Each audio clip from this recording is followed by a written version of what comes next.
Welcome to our assembly this morning. Welcome to those who've joined us before, and welcome also to those who are joining us for the first time. Each day we're going to have a Bible story, a song and some activities. We hope you enjoy them. We will be online every Tuesday and Thursday at 9:45. We're going to start with a chant. Do make up some actions and do join in.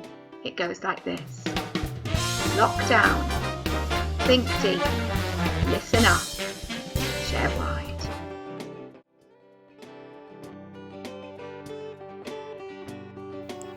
A few years ago, I left home to go to university.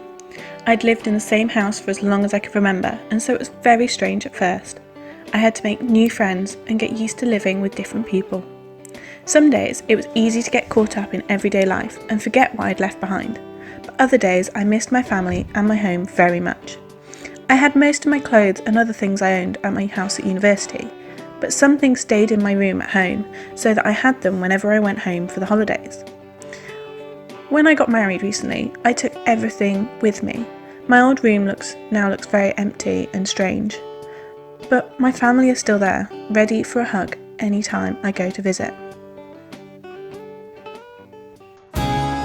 Good morning from Mrs. K. Welcome to our story time today about the lost son and the believing father. Jesus told a story about a rich man who had two sons. The rich man had a very big farm with many servants who looked after it.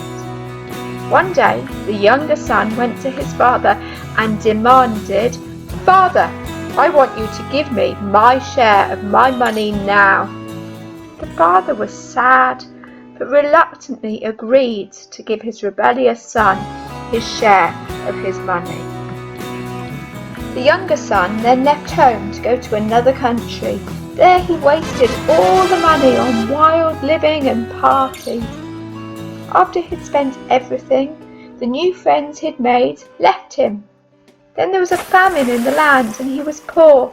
He had no money, he had no friends and nowhere to live. He was forced to look for a job, but the only one he could find was looking after pigs. It was very smelly. Oh dear. He spent many days and nights feeling lonely and hungry. He was so miserable, he longed to eat the food the pigs were eating. Oh dear, that wouldn't have been very nice. He was beginning to starve to death. At that moment, he realised how foolish he had been. All of my father's servants have food, and here I am starving.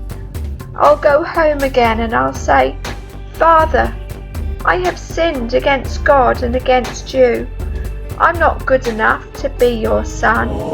Please, let me be one of your servants." So he set off on the long journey home along dusty, dirty roads. It was a long way. His father missed his son so much every day he looked into the distance, hoping that one day his son would return home. Then one day, when he looked out, he could see his son a long way off, coming towards the road. He ran towards his son, threw his arms around him. "My son has come home again," he cried with joy. The son was so surprised. He never expected such a welcome. He wept. "Father, I've sinned against God and against you. I'm not good enough to be called your son." His father wiped away the tears from his son's eyes, and he replied, "My son, I forgive you, and I love you so much." The father then called to his servants, "Quick, bring the best clothes and sandals for my son, and a ring for his finger. Then kill the best calf, so we're going to have a big feast to celebrate my son returning. My son was dead, now he is alive. He was lost, but now is found." Sometime later, the older son returned to the farm after a hard day's work in the fields. He could hear the sounds of a great celebration in the distance. The servant told him, "Your father is celebrating the safe return of your younger brother." The older brother was annoyed. His rebellious younger brother was getting such a loving welcome home. He sulked outside. His father came out to see him. "I've been working for you for many years, but you've never had a celebration feast for me. But my brother, he's been behaving awfully. He's wasted all your money. Yet when he returns, you celebrate." His father explained, "You have always been with me, and everything I have is yours. We're celebrating because your brother, we thought he was dead, but now he's alive, he's fine. He was lost, but now he's found."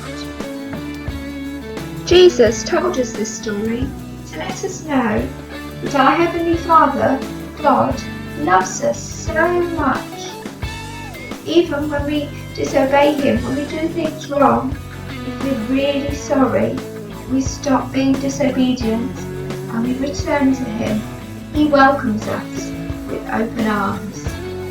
So God is like the Father in this story, and He forgives us when we do wrong things.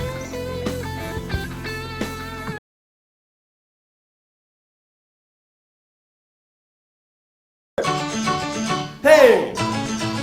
Ho! Here we go. Hey! Ho! Nothing's too big, big, big for His power. And nothing's too little, little for His care. Nothing's too big, big, big for His power. And nothing's too really, really for His care. Here comes the elephant. Big, big, big for His power. And nothing's too wincy for His care. And here comes the bus. Nothing's too big, big, big for His power. And nothing's too teeny, weeny for His care. He is God of the big, God of the little, God of the stuff, somewhere in the middle. The King of moving mountains loves you more than you will ever know. Nothing's too big, nothing's too big, big, big for His power. Nothing's too little, little for His care. Nothing's too big, big, big for His power. Nothing's too really, really for His care. Here comes the elephant. Too big, big, big for His power. And nothing's too insy, wincy for His care.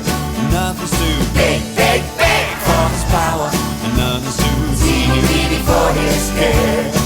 He is God of the big, God of the little, God of the stuff, somewhere in the middle. The King of moving mountains loves you more than you will ever know. Nothing's too big, nothing's too small, nothing's too much. He cares for all. Nothing's too big, nothing's too small, nothing's too much. He cares for all. Nothing's too big, nothing's too small, nothing's too much. He cares for all. Nothing's too big, nothing's too small, nothing's too much. He cares for all. He's God of the big, He's God of the big, God of the little, God of the stuff, somewhere in the middle. The King of moving mountains loves you more than you will ever know. Are you ready? Get your thoughts. Here we go. Hey! Ho! One more time and hey! Ho! Yeah!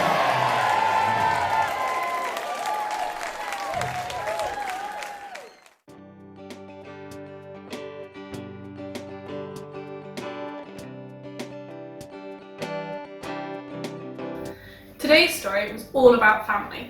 I have siblings, so I know that families don't always get on, but we can still be thankful that we have people around us who will always love us no matter what. Why not draw a picture of your family or write a thankful poem about your family? I'm not very good at drawing people, so here's my stick figure family. Whilst you're doing it, you may want to say a hope or make a wish or say a prayer to thank God for your family.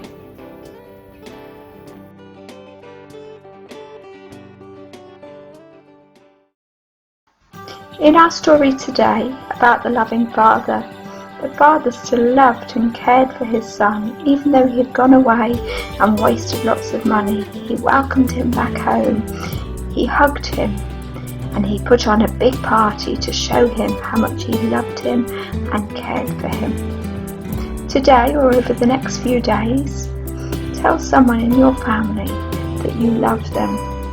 Tell them why you love them, and tell them why they're so special to you. Have a good week. Bye.